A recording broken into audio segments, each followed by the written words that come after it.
I'm Simone Heng, and I've flown here all the way from Singapore today to talk to you about the 4 pillars of human connection that work regardless of your location, physical or virtual, pandemic or no pandemic, regardless of your culture, your ethnicity. After that, after my sharing of those incredible pillars that will hopefully help us all to connect better in this post-pandemic world, I'll then be doing a short little reading from my book, which is coming out in 3 days' time, and then sharing a little bit from what I'm doing in my booth, which is just outside of here, and some of the 2 of my favorite stories of human connection I've collected from that booth during today's South by Southwest Wellness Expo. So I want to start by telling you a story.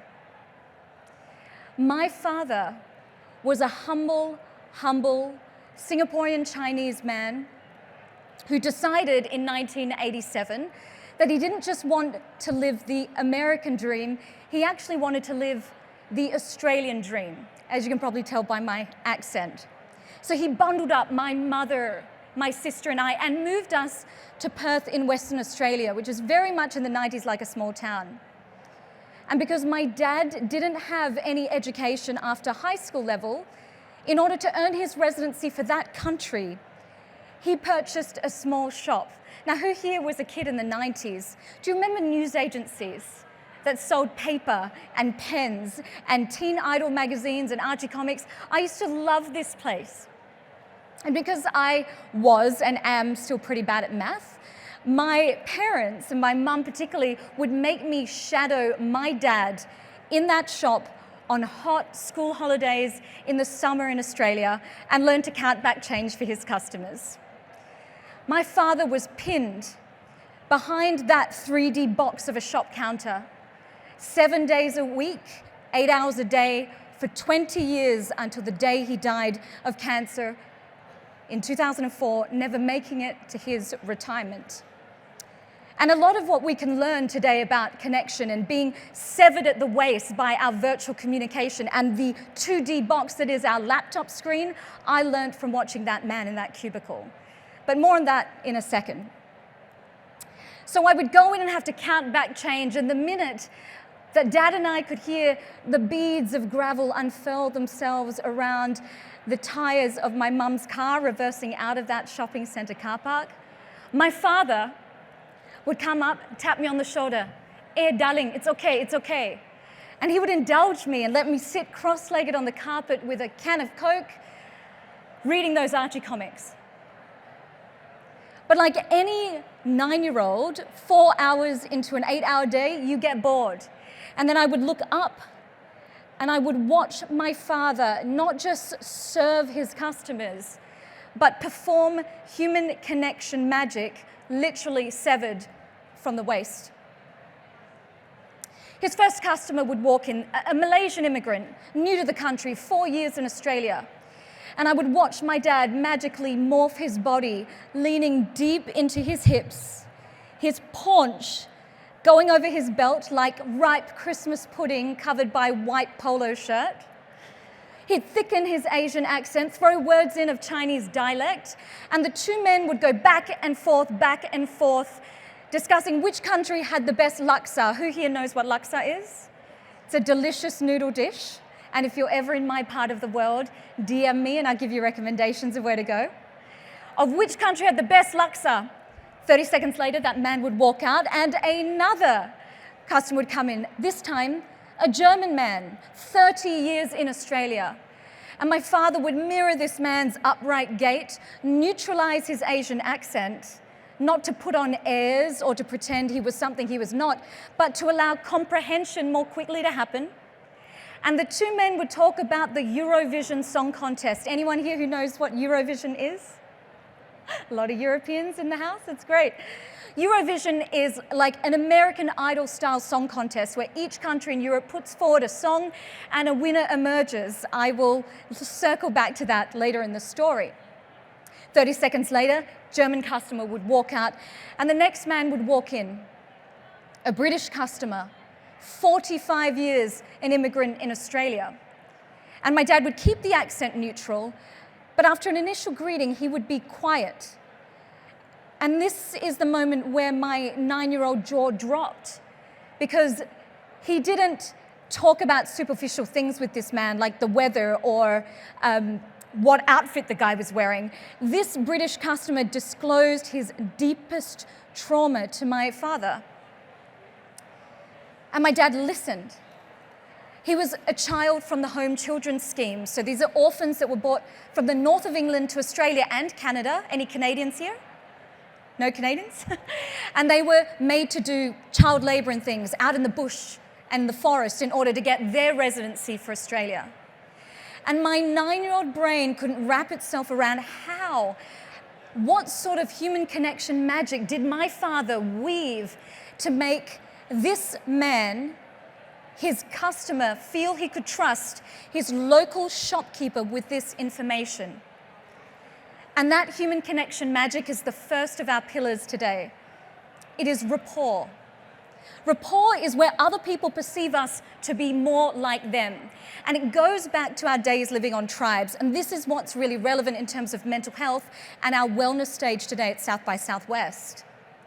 As human beings, we are wired for connection. We started living, and jump in the time machine with me and let's go back, living on the savannah in tribes. If we were pregnant and slowing down the women that were gathering, the other women in the tribe would pick berries, bring it back and feed our family.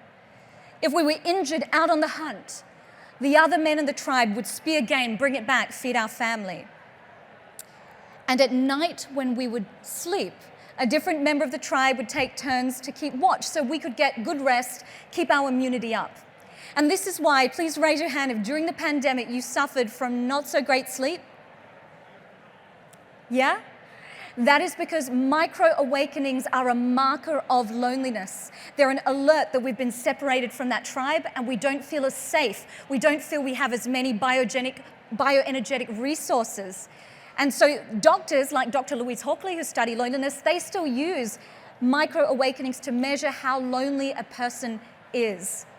That brain from those days on that savannah still lives in our crazy, digitally connected Instagram, TikTok head, and it still craves human connection.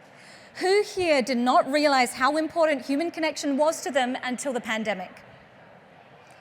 And when we say important to us, we don't just mean our emotional and our mental health, it's also really important to our physical health. People who are lonely have a shorter lifespan. Loneliness is more dangerous for us than diabetes, and smoking, because when we're cast out of that tribe, our body feels unsafe, stress hormones go through our body, it's an alarm to go back and connect. So bringing this back to rapport, what did my dad do? Let's break down the 3 major ways you can all build rapport upon first meeting a stranger. And I've been doing it all day in the booth, actually. So number 1 is my father spoke to people like they spoke to him. So he threw words in if he spoke the same language. He neutralized with that German customer saying, yes, I'm a short Asian man and you and I do not look alike, but if I sound more like you, you will equate me more with being from the same tribe and our level of trust will go up. And this is not unlike if you don't speak Spanish to swap into Spanish for somebody. You can simply, if you hear someone with a thick accent speaking their second language, slow down for them. You can match people in your pitch, your dynamics of your voice, your speed that you talk. So number 1, speak to people like they speak to you. Connection in the year 2022 is no longer we meet people halfway. No, it's you meet people 80% of the way, because we are that lonely and starved as a human species. We need to make it so easy for that new connection to come, that 20%. The number 2 point of rapport is speak to people about the things they like to speak about. My father was a golf fan, and like any proud Asian dad, he'd rather speak about us kids. He did not want to speak about the Eurovision Song Contest.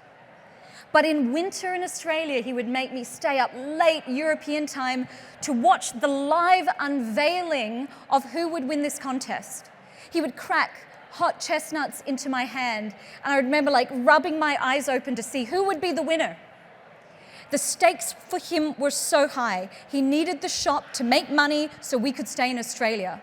And that was worth staying up late, It kept his customer engaged. It kept the hot chestnut in my hand, the rice bowl in my stomach, and the overpriced private school uniform on my back.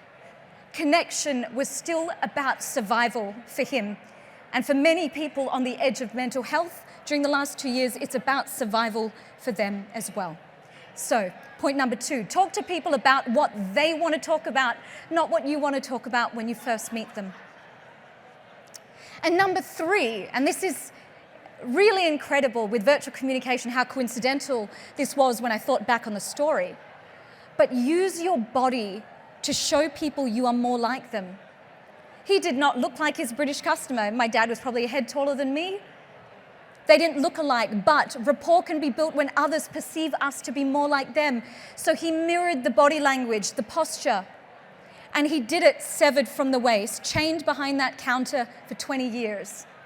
So we too, in the moments we are fatigued, if you have to jump on a Zoom call, who here is sick of back-to-back Zoom calls and online conferences? I am. They're not great to speak at either, by the way. But I know by framing my camera out and revealing those hands, how that builds trust. And let me explain this to you. The first thing we would do out on that savannah as early people, if we were to meet a new person, a stranger, we would not glance at their eyes or their mouth. We would glance at their hands to see if they were not hiding a weapon of food that they stole from our campsite that could affect our survival.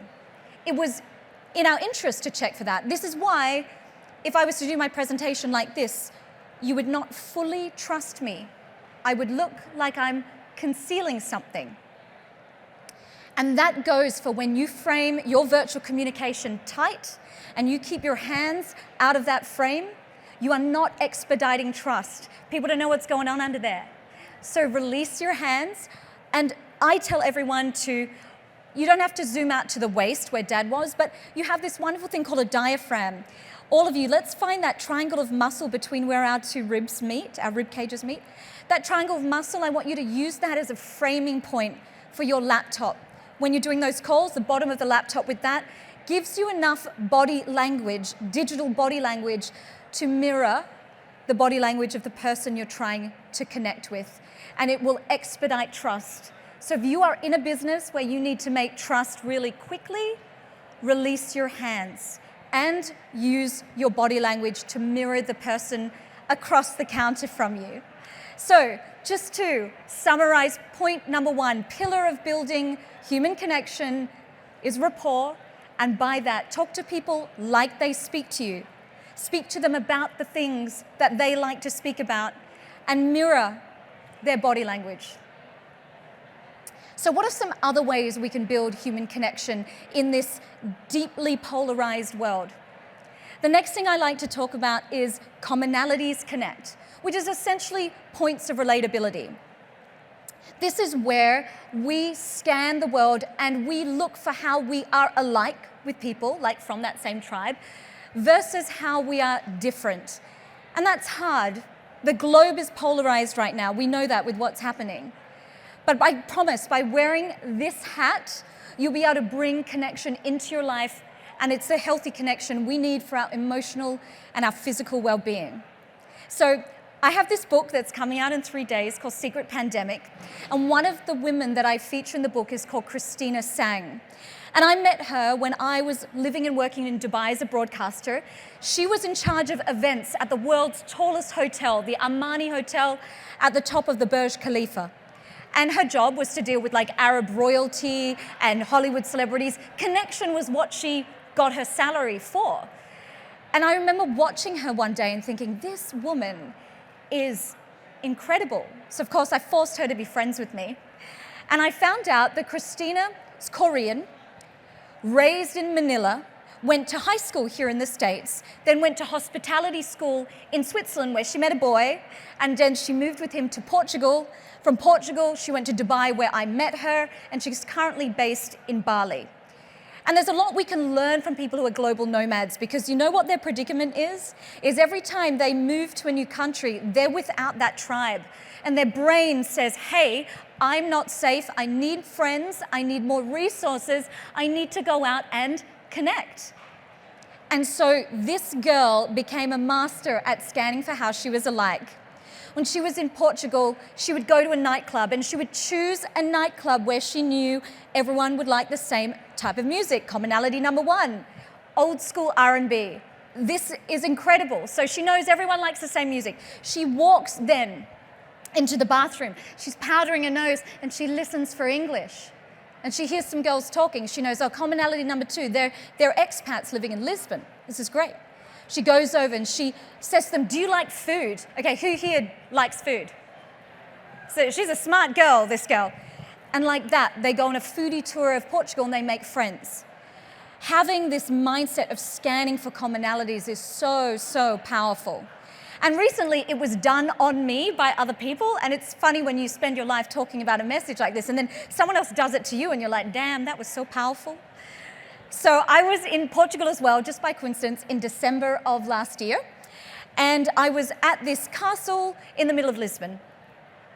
And there are these narrow stairs. I thought it would have been like Game of Thrones with like wide stairs with like an ogre and Jon Snow like at the same time. But no, the real castles are only single file.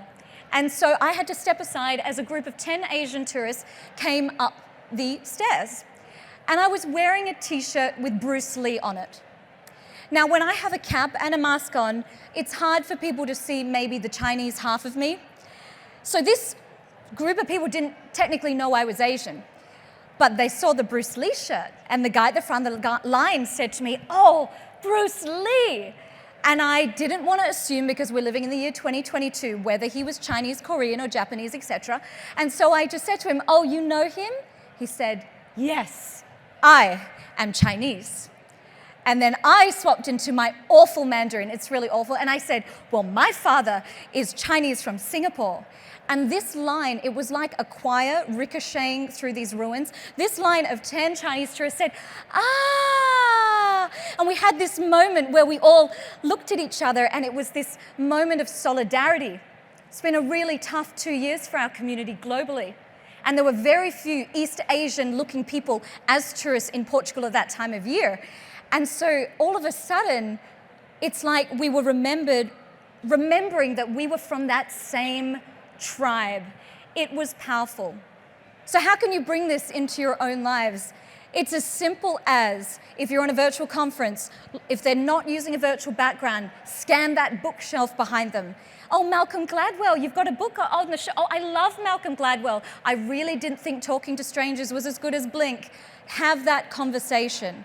If you walk into a bar here at South by Southwest, and you have some obscure sporting team from another city that you follow, and someone is wearing a t-shirt from that sporting team, go up to them, raise that conversation. Commonalities tell that other person that you're alike, and in a deeply polarized world, they are like a highlighter to make you memorable.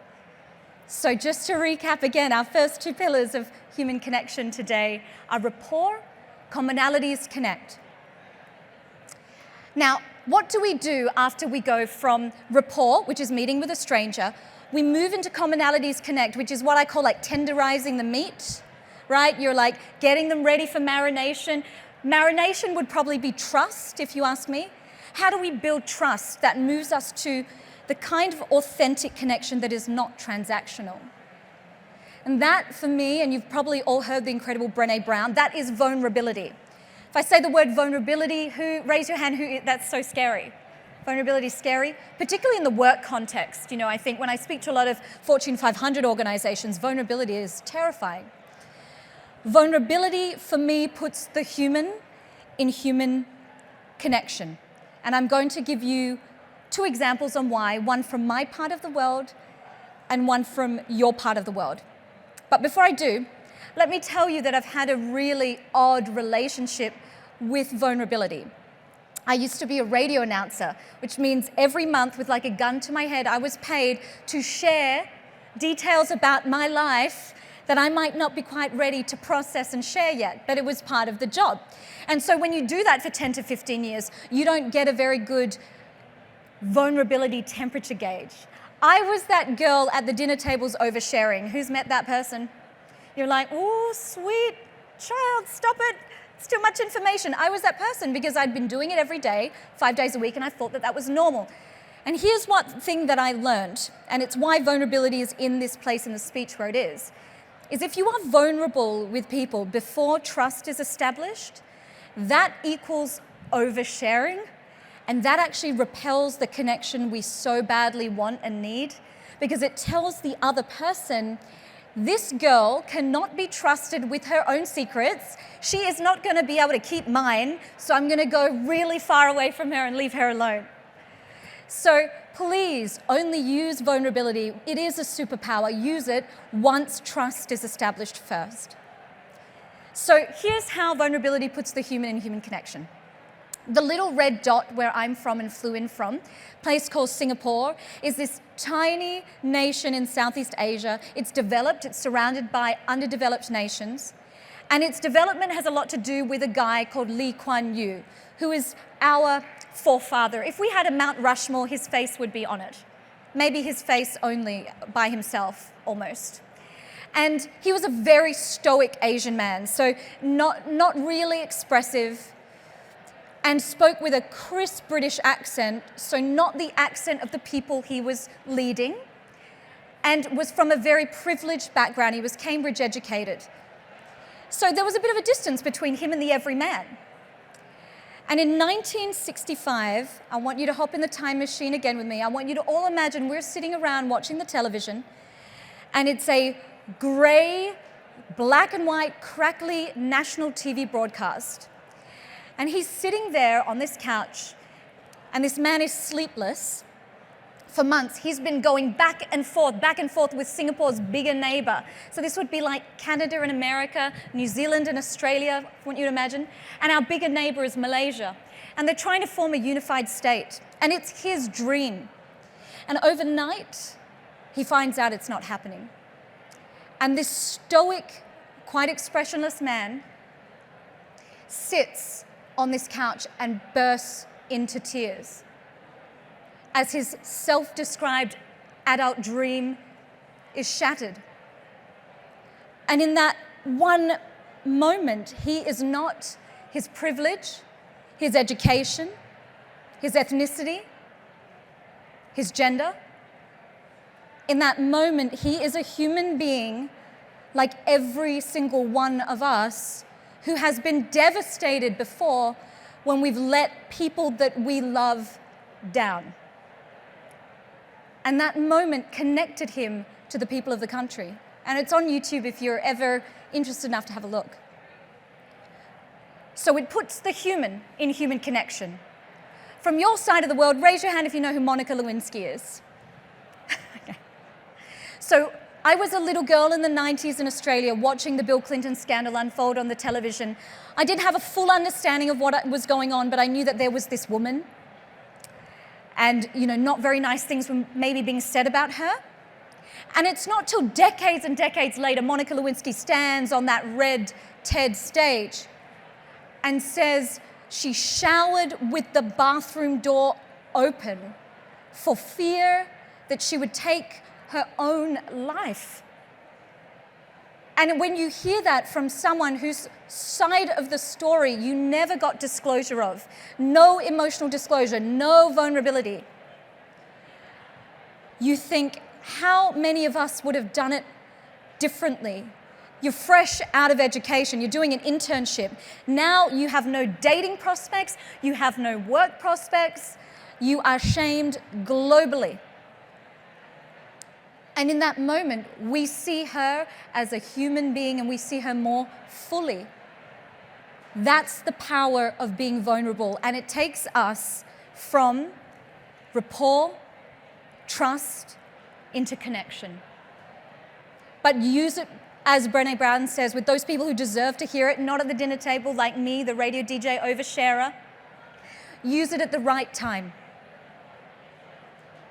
I want to now bring us into our final pillar, the last thing that makes us feel really, really connected and very important on a mental health note here. And that's to do with being of service. Now, when I say service to most of you, you probably think, okay, volunteer work, maybe donate some money. But what I'm advocating here for, similar to Commonalities Connect, is a change of mindset, is being others-driven in a self-driven world. Being able to go through life with a, how can I help that person? What do they need from me? Mindset. And one of the women that I interviewed in the book is a CNN hero.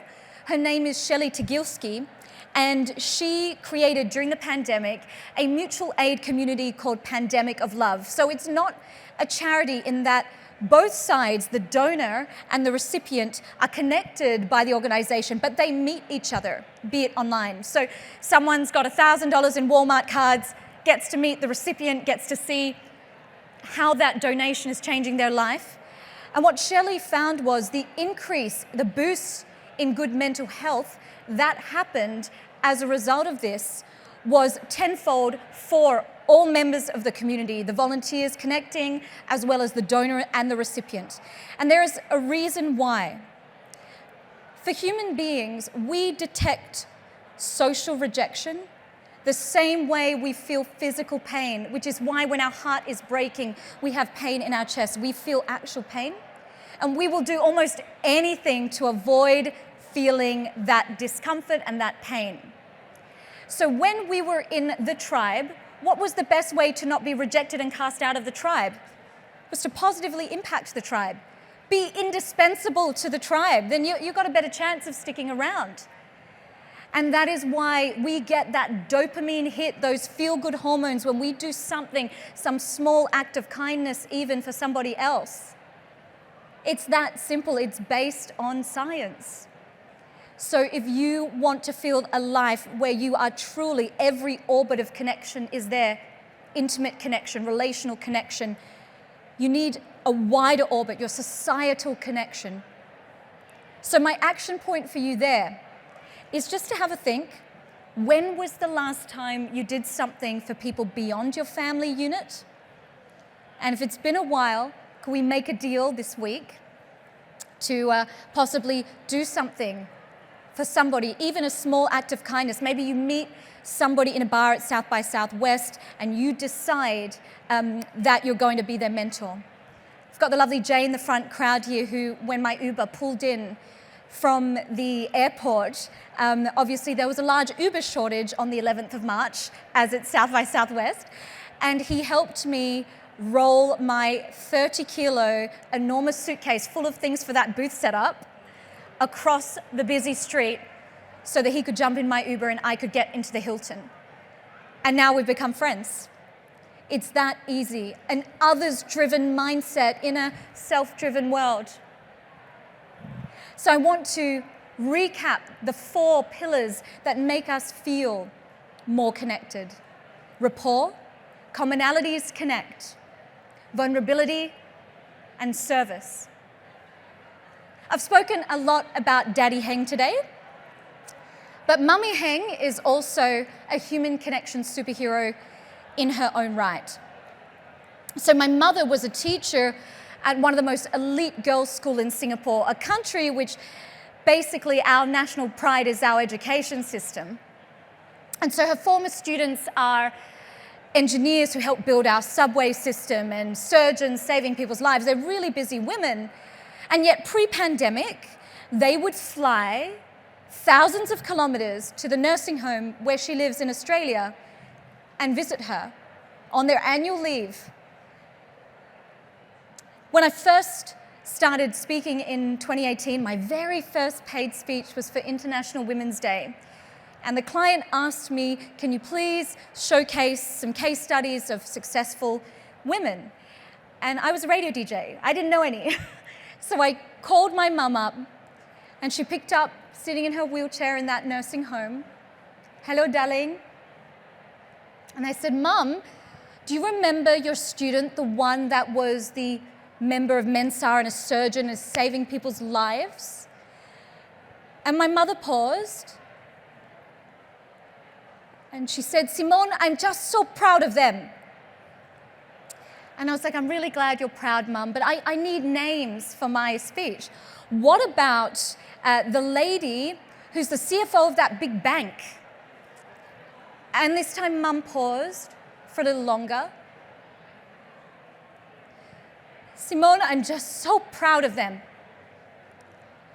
And now I'm getting sassy, because we become sassy with our parents. I'm like, okay, I'm glad you're proud. I really need names, Mum. I said, what about that lady who's the engineer who built the Singapore train system? And this time my mother paused for an inordinate amount of time. And I realized that she was ashamed because she could not remember their names. My mother has a very rare degenerative disease, and currently her brain is kind of like Swiss cheese. 4 years ago, she forgot the days of the week and the times of the day. 3 years ago, she forgot that Dad died in 2004. And they say eventually she could forget who I am. But our 3 incredible final reminders about human connection are held within this story. Firstly, your worldly achievements, how much money you make, what car you own, how much money you earn. In human connection terms, this is irrelevant. My mother couldn't remember their names by their worldly achievements, their job titles. It's like Maya Angelou says, it's all about how you made people feel. My mother was set alight by the experience of mentoring those girls. And they never forgot her. And here's our second takeaway from this story. Those girls were set alight with pride from being mentored by her, so much so that they would fly 40 years later, thousands of kilometers, to sit next to her on their annual leave in a nursing home in Australia. Authentic human connection, you can tell where you feel it and what it is because it's reciprocal. You're taking care of each other. You feel the same way about each other, not one party chasing the other. Lastly, how do I know all of this stuff works? I could just be a girl who's really fond of her parents. So remember we started off with me, 9 years old, sitting on the carpet, reading Archie comics, drinking Coke. 10 years from that time, another vehicle pulls into the shopping centre car park, the beads of gravel unfurling themselves around the tyres of the car. And that vehicle is the hearse on the morning of my dad's funeral. Because Dad worked all the time, Mum thought it would be a really good idea that we would follow his daily trips. So from the house to his workplace to the church. And I remember, it's autumn in Australia in April, so I remember the condensation and moving it on the window and putting my pimply 19-year-old cheek up against the glass to look out and see a parking lot full of people coming to pay tribute to their immigrant shopkeeper friend. The pharmacist in her crisp, fresh of the workday lab coat. The Greek man who owned the fish and chip shop, who would be the pallbearer the later day, my dad's funeral. And there was his Malaysian customer, his German customer, and his English customer. Your human connections are your legacy on this planet. They're the determinant of who's going to shop at your funeral. They're how you will be remembered. So let's make a deal to do it better.